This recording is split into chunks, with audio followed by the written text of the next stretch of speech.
문 죽는다. 원영섭 변호사 나오셨습니다. 예, 반갑습니다. 네, 김경국 TV 김경국 대표입니다. 예, 반갑습니다. 네, 누가 걸릴지 좀 봐야 되겠네요. 제가 오늘 안 그래도 걸리면 죽는다 해서 제가 죽는 거 아닌가 싶었어요. 마이크 좀 가까이 대시고요. 지금 국회 필리버스터 중이죠? 예, 지금 필리버스터 하고 있습니다. 그래요. 예, 어떻게 보십니까? 지금 그 필리버스터를 하고 있긴 한데 오늘 오후 3시 45분에 그 필리버스터 종결 동의안이 이제 제출이 됐습니다. 그러면 24시간 뒤 토론을 종결하고 무기명 투표를 하게 되거든요. 예. 그래서 지금 그때 무기명 투표할 때는 뭐 제적 의원 5분의 3, 180석으로 하게 되는 거거든요. 그래서 그 상황에 대비하기 위해서 민주당도 전원 지금 대기를 하고 있는 상태고 예, 무기명 투표를 하기 위해서 지금 그런 상황입니다. 국회는 현재. 그래요. 근데 사실 뭐 필리버스터 한다고 하지만 시간 잠깐 늦추는 거에 큰 의미가 없지 않습니까? 지금 뭐 108석밖에 안 되니까 어떻게 뭐 거부할 수도 없는 일이고, 또 과거 선진화법 되기 전이라면 뭐 의장실도 잘 아시죠? 의장실 앞에 의장도 못 나오게 감금도 하고 이렇게 하는데 지금 어떻게 방법이 없으니까. 자, 그러면 이제 뭐 시간을 잠시 늦출 수는 있으나 이 해병대원 특검법 강행을 막을 수는 없을 것 같다. 그러면 결국 대통령의 제2요구권밖에 없네요. 예, 자, 그럴 경우에 예. 국회로 다시 이게 넘어가면 제2의결하겠죠. 시점은 지그들이 정하겠지만, 그렇죠. 그 경우에 어떻게 전망하십니까? 지금 당장으로 볼 때는 물론 뭐 국민의힘 내에 지금 서너 명 정도 뭐 찬성하겠다는 의원이 있었지만은 지금 이번에 보니까 아마 어떻게 그 부분이 어떻게 진행이 될지는 모르겠지만 한동훈 전 위원장이 어쨌든 대안을 던져놨거든요. 대안을 던져놔서 그러니까 그 찬성표를 찍겠다고 했던 서너 명, 그 사람들의 명분이 좀 줄어들지 않았을까, 그런 전망은 할 수 있을 것 같습니다. 근데 거부권이라는 게 지금 한 번 무너지면 안 되거든요. 그러니까 비록 이제 뭐 여러 가지 전대 관련해서 서로 다른 의견이 많은 의원들이 있을 수 있어요. 하지만 지금 이제 그 거부권을 행사하고 다시 재의결을 할 때는 108명 이 많은 국회의원들이 한마음 한뜻으로 저는 거부권에 대한 재의결을 부결시킬 거라는 생각은 하고 있습니다. 예, 지금 현재 이 거부권 행사라는 게 국민의힘이 가지고 있는, 대통령의 거부권이 국민의힘이 가지고 있는 거의 유일한 무기입니다. 이거를 무력화시킬 수 있는 그런 의원들이 과연 얼마나 있을까? 지금 김경국 대표는 한동훈의 독자 특검론이 그 특검 찬성 쪽의 국회의원들 안철수 등등 이 그 민주당 더불어민주당의 그 법안을 부결표를 던지는데 역할을 할 거다, 이렇게 지금 보시고 있다는 거죠. 네, 나름대로. 왜냐하면 지난번에 안철수랑 이런 의원들을 봤을 때 지난번 투표할 때도 워낙 또 강경했었거든요. 강경했었기 때문에.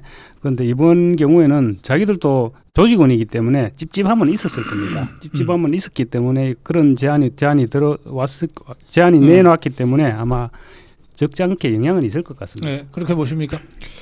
근데 제 생각에는 이제 뭐 과거에 저번에도 이제 최상병 특검법이 그 거부권을 행사하시고 대통령께서 이제 또 부결되지 않았습니까? 재의결 과정에서. 그런데 그때하고 지금하고 뭐 크게 차이 나는 건 아닌 것 같아요. 예를 들어 뭐 그 한동훈 위원장이, 한동훈 후보가 지금 뭐 대법원장이 어떤 변호인을 선택한다, 이게 이 사건 전체의 본질은 아니거든요.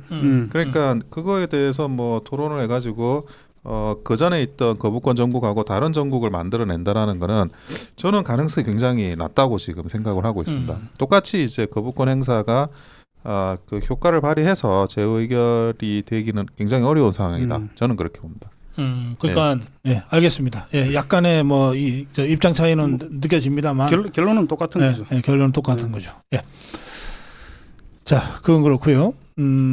검사 탄핵 절차에 들어가서 이건 또 이 대통령 탄핵하고 또 달라서 이게 과반으로 그냥 탄핵이 결정되는 거죠. 그렇습니다.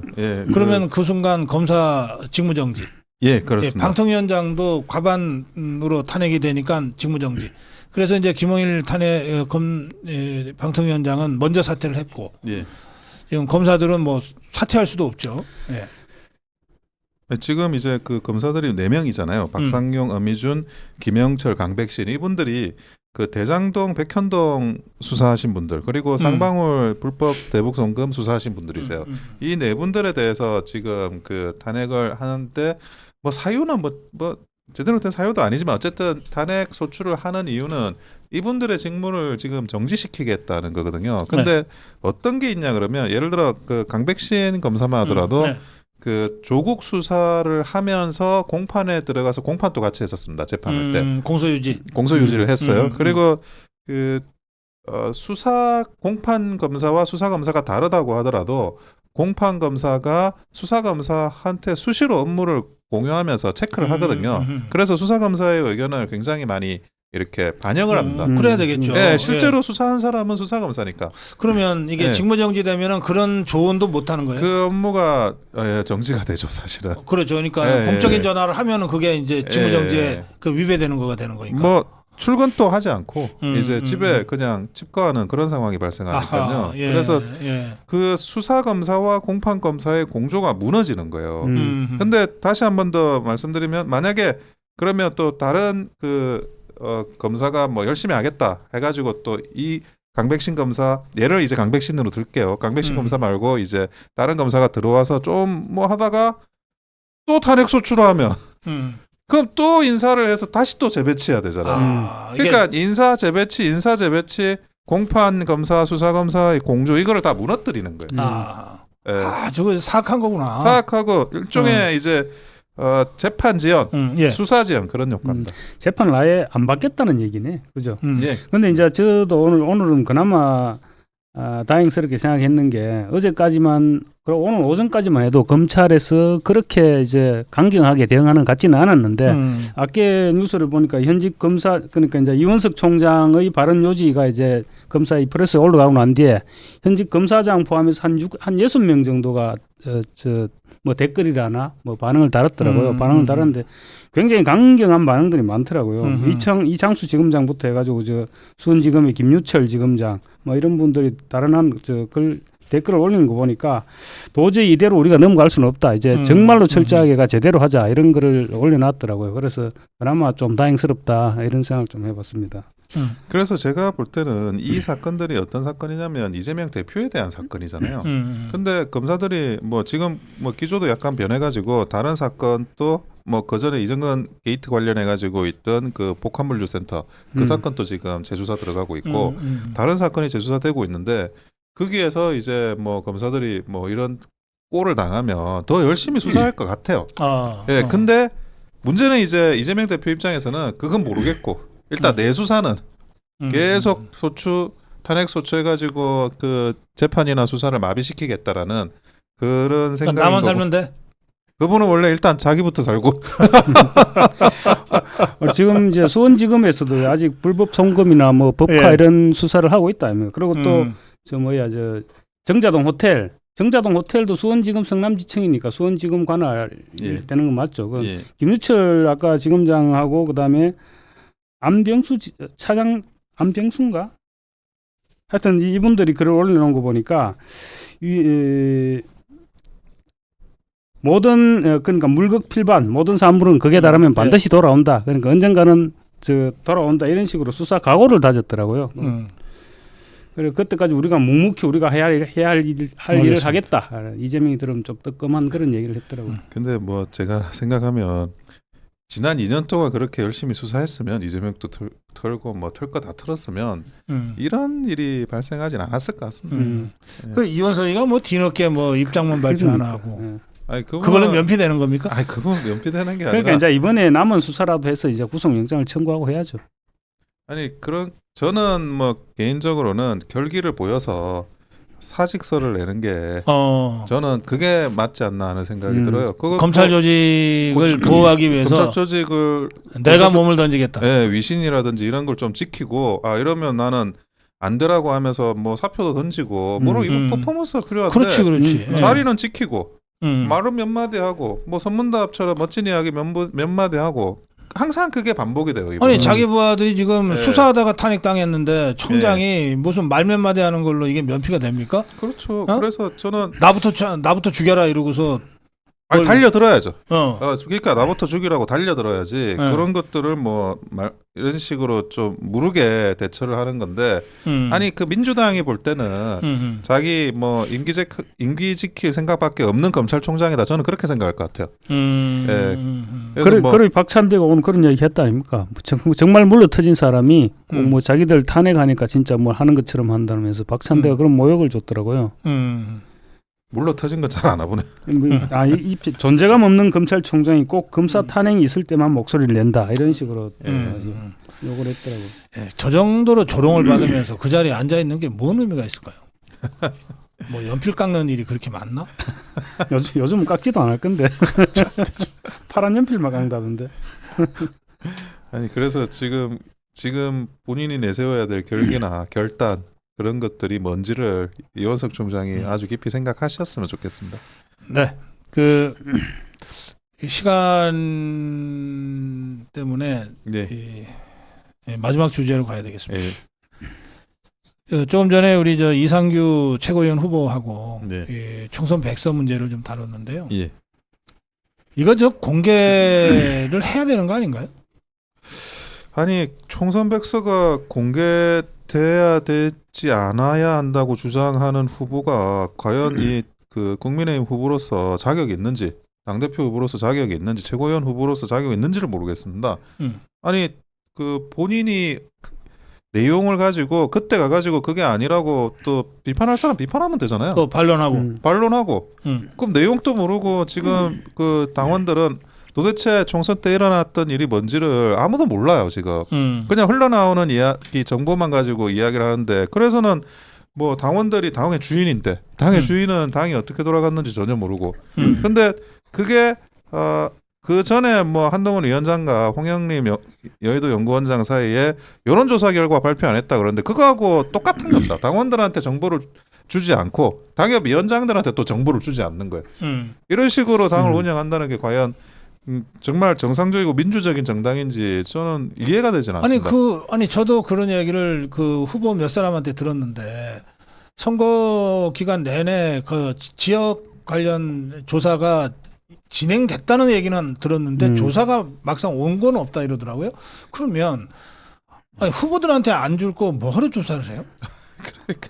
이번 여론조사 관련해서는 사실 뭐 총선 기간에도 말이 많았죠. 왜 글쎄. 우리한테 왜 안 주냐 그랬어요. 우리가 뭘 좀 알아야 될 거 아니냐. 분명히 할 텐데. 그러니까 이제 오히려 아마 뭐 당에서는 그랬겠죠. 너무 안 좋게 나오니까 힘 빠질까 싶어 안 준 것 같은데, 못 받아보는 입장에서는 더 걱정이 되거든요. 도대체 어떻게 나왔길래 안 주느냐 지금 이래 되는 거거든. 아니 그런데 그거와 관련해서 힘이 빠지는 거 안 빠지고는 후보의 문제고, 후보가 정보를 받아야 의사결정을 하죠. 내가 이게 전세가 불리하면 조금 더 뭐 좀 과격한 뭐 쇼라도 해서 하든가, 그렇지. 아니면 내가 전세가 유리하다 그러면 뭐 부자 몸조심을 하든가 어떤 판단을 할 수가 있거든요. 근데 아무 정보가 없이 그거를 뭘 하라고 하는 거는, 그거는 그래도 국회의원 하라고 공천 준 후보잖아요.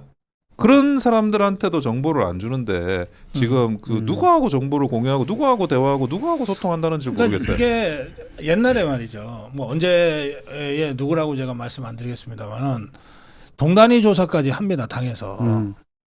그래야 후보들한테 실제로 도움이 되거든요. 그렇죠. 그게 이제 실질적인 도움이 될 수 있는 그냥 지역 거지. 하나가 한 2, 30만 사는데 그거 하나를 통으로 해갖고서 단순히 뭐 경마 중계식으로 뭐 몇 % 이기고 있다 지고 있다는 건 후보한테는 별로 의미가 없어요. 언론들이 그 기사 쓸 때는 도움이 될지 몰라도. 그래서 동단위까지 조사를 해요. 해서 후보들한테 무슨 동은 네가 몇 % 이기고 있어. 근데 옆에 동은 네가 몇 % 지고 있어. 그리고 그걸 구체적으로 분석까지 해줘요. 30대 여성들한테 좀 표가 안 나와. 그러면 하다못해 좀 헤어스타일이라도 조금 바꿔봐.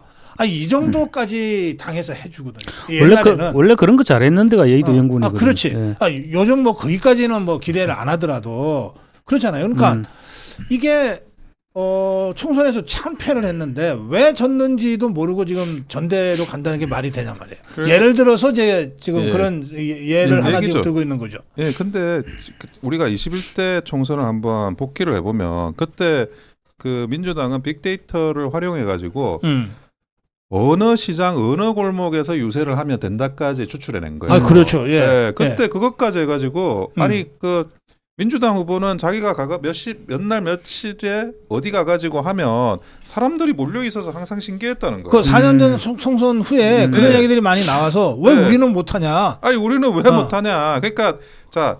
이기냐 지냐 그것도 중요한데 여론조사가 어디에 가서 유세를 하는 게 맞냐 이것도 빅데이터 아니 4년 전에 했던 민주당의 빅데이터를 4년이 지났는데 국민의힘이 못하면 됩니까? 했는지 안 했는지도 모르고 어쨌든 그 국회의원 후보들한테 제공이 안 된 거잖아요. 그리고 그런 자료들은 만들어졌다면 전세가 유리하든 불리하든 제공이 됐었어야 하는 자료입니다.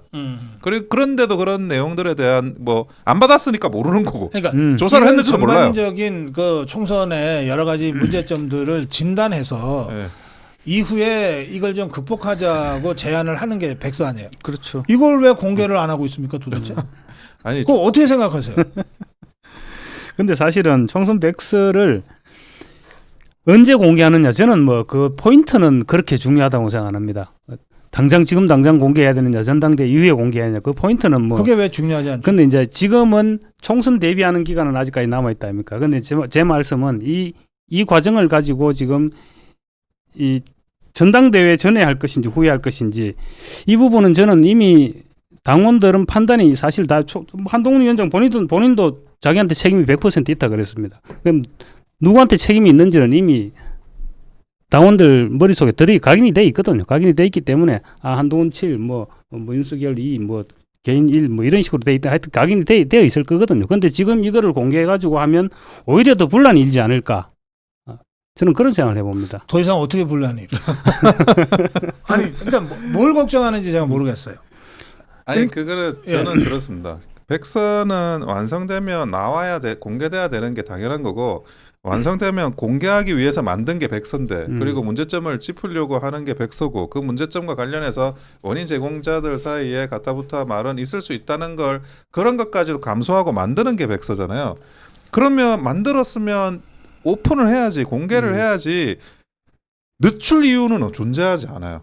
지금 더 이상 뭐 늦춘다 전당대회 이후에 뭐 만들면 어떤 유리한 부분이 생기죠? 당을 위해서 유리한 건 전혀 없잖아요. 당원들을 위해서 유리한 건 없잖아요. 지금 와서 반대하는 거는 후보 자기들 개인의 캠페인에 유불리가 있을 건데 후보 개인의 캠페인에 유불리가 당원들의 알 권리 그리고 정보를 공개해야 되는 그런 당위와 얼마나 그게 뭐 그거보다 더 뛰어남는 가치가 되는지 그건 이해하기가 어렵다는 겁니다. 제 느낌은 그래요.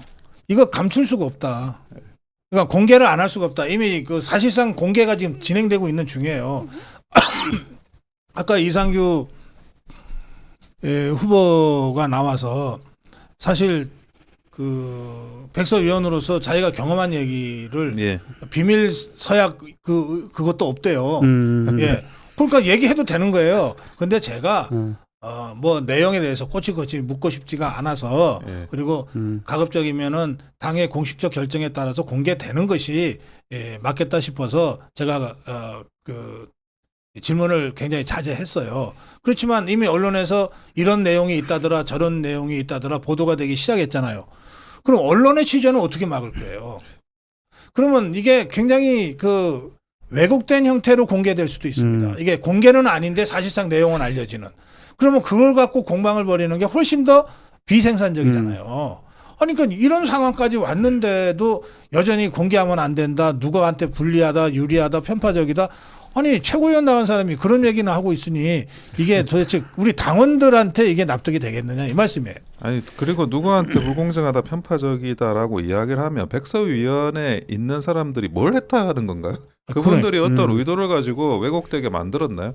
그 많은 그 위원들이 그 양식이 있는 사람들이 본인들이 뭐 그 왜곡되게 일부러 만들어서 뭘 진행했다 그러면 그걸 찾아가지고 공격하면 돼요. 반박하면 돼요. 근데 그 누가 어떻게 왜곡했는지는 사실은 이야기하지 않잖아요. 그냥 그 결론이 왜곡됐을 거다라고 그 막연히 생각하고 그 이야기를 단정하고 진행을 한다라는 게 그냥 공개되는 게 싫어서 공개하지 마밖에 아닌 겁니다. 이게 무슨 공적인 당의 업무를 이렇게 당무를 처리하는지 모르겠어요. 네, 말씀하세요. 근데 조정훈 방금 그 말씀 관련해 가지고 조정훈 위원장이 사실 그런 좀 빌미를 준 것도 맞거든요. 조정훈 위원장이 처음부터 쭉 이제 걸어왔던 저 백서 위원장 맡을 때부터 은행들이 어느 한쪽에 좀 특정 뭐 쉽게 얘기하면 이철규 총장하고 너무 가까웠다 그런 뉘앙스를 많이 풍겼거든요. 그러니까 이제 자꾸 계속 이제 저쪽 한동훈 쪽에서는 그런 얘기 하겠지. 그쪽 기준으로 해서 백서를 쓴 거 아니냐 이런 빌미를 줬다고 생각하거든요. 저는. 하여튼 알겠어요. 뭐 그렇게 주장하실 수 있죠. 그래서 조정훈 위원장이 그런 비판, 그러니까 편향된 또 한동훈을 공격하는 의도를 갖고 하는 것 아니냐, 또는 더 나가서 그때 굉장히 심한 얘기까지 나왔어요. 당신이 직접 대표 나오려고 지금 한동훈 죽이려고 백서 작업을 자임한 것 아니냐, 이런 비판 기억나시죠? 예, 기억나죠. 조정훈 의원이 어떻게 대답했습니까? 그럼 내가 불출마하겠다. 이렇게까지 했으면 정치인 입장에서 출마를 염두에 뒀다가 불출마를 선언하면서까지 이 작업을 했으면 더 이상 저는 조정훈 의원에 대한 인신공격 같은 얘기는 좀 나오지 않았으면 좋겠다. 그런 생각이 좀 있어요. 이제는 다 지나갔는데. 예. 그래서 저는 이 문제 관련해서 이거 박정훈이가 지금 시비를 걸고 나선 건데요. 예. 이건 매우 부적절하다. 다 정훈이들이 문제네. 예? 정훈이들이 문제야. 자, 예, 시간이 이제 뭐 지나서 이제 짧게 마무리 한 말씀씩 듣겠습니다. 근데 이거 제가 드려야 되는데 이것도 드리지 않고 막 질문을 밀어붙였네요. 죄송합니다. 이 천백삼 그래도 드시죠. 가시기 전에 천백삼 하나씩 드십시오. 이거 저 100년 산삼인데 99년 산삼입니다. 100년 산삼을 DNA 지문 분석 기법을 이용해서 99% 이거를 해냈어요. 배양을 해냈어요. 예. 그러니까 99년 삼이다 생각하시고 보통 10ml인데 이거 20ml입니다. 이거 먹으면 배도 부릅니다. 자, 마무리 한 말씀 부탁드리겠습니다. 우리 김경국 대표께서 먼저 하실까요? 예. 오늘 처음 나왔는데 너무 정신없이 몰아친 것 같습니다. 나름대로 준비를 좀 했는데 오늘 시간이 없어서 좀 아쉽네요. 누굴 죽이려고 준비를 하셨는지 모르겠네. 책임지십시오. 예, 그래요. 죄송해요. 저희가 10시에 끝내야 되기 때문에 너무 이거 시간을 길게 끌면 실제로 우리 일상생활에도 좀 지장이 맞습니다. 있기 때문에 오늘은 그렇게 제가 죄송하다는 말씀 제가 드릴게요. 예. 원영섭 변호사님. 저는 빨리 끝내겠습니다. 다음 주에 또 뵙겠습니다. 감사합니다. 이 고정 확보한 사람의 여유. 자, 이 서기아님이 아까부터 문자를 올리셨는데 제가 답변을 못했어요. 두 분 말씀 듣느라고. 고 박사님 이번 최고위원 인요한 씨 외에 한 분 더 있어야 하지 않아요? 이게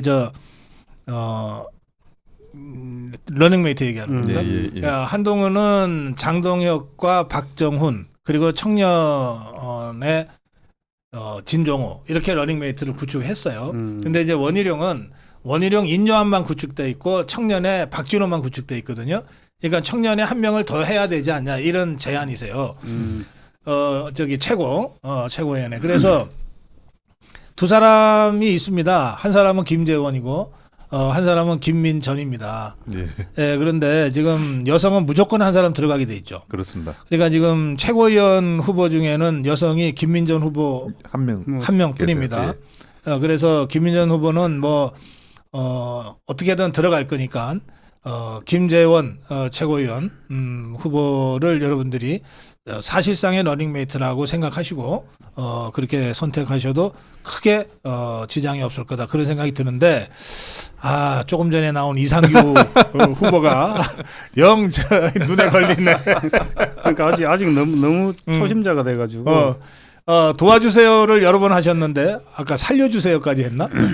예, 이제 백서 작업하느라고 선거운동도 제대로 못했대요. 그래서 우리 김재원 후보는 워낙 구력이 있는 분이니까 또 TK표가 있으니까요. 네, 오늘 이상규를 여러분이 좀 기억해 주시기를 바란다. 이 말씀 드리면서 제가 답변을 대신하겠습니다. 자, 걸리면 죽는다. 원영섭 변호사 그리고 김경국 대표와 함께했습니다. 고맙습니다. 감사합니다.